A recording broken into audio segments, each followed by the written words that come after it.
on Sunday Bloody Sunday. And this has been so much fun as the regular season winds down. I do want to get to the toothpick of happiness real quick because I did a special one for the end of the regular season. Look at that thing.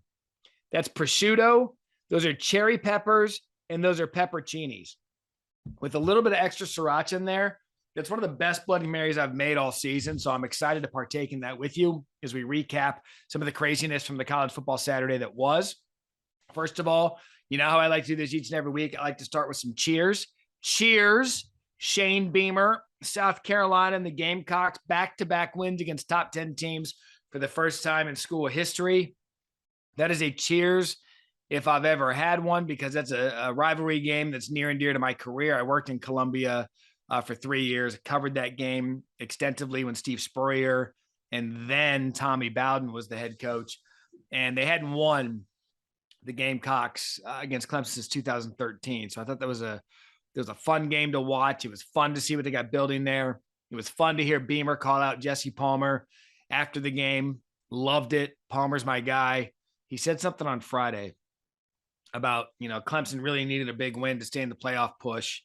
And Beamer called him out for that after the game. So that's a double cheers for Beamer for calling out my guy, Jesse Palmer, and getting the win. Clemson effectively now out of the college football playoff picture. 2 losses, ACC championship game, now a 3-loss North Carolina team, a 2-loss Clemson team. That's merely going to be for the New Year's Six and ACC championship game or ACC championship. I know people are going to say, well, that means a lot. It does.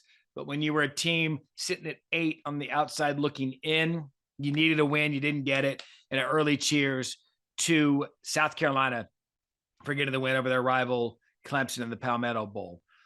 Cheers to Michigan for absolutely bludgeoning Ohio State 45-23.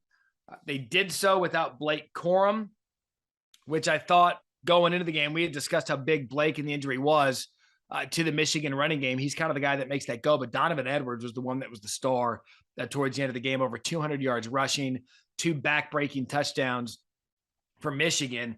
And on the Ohio State side of it, you can't discount Travion Henderson not being in there. Mayan Williams gave it a go, but he wasn't there. They had to go to Chip Trainum, who transferred from Arizona State, who had been playing linebacker, to play some running back yesterday because they were so depleted at running back were Ohio State.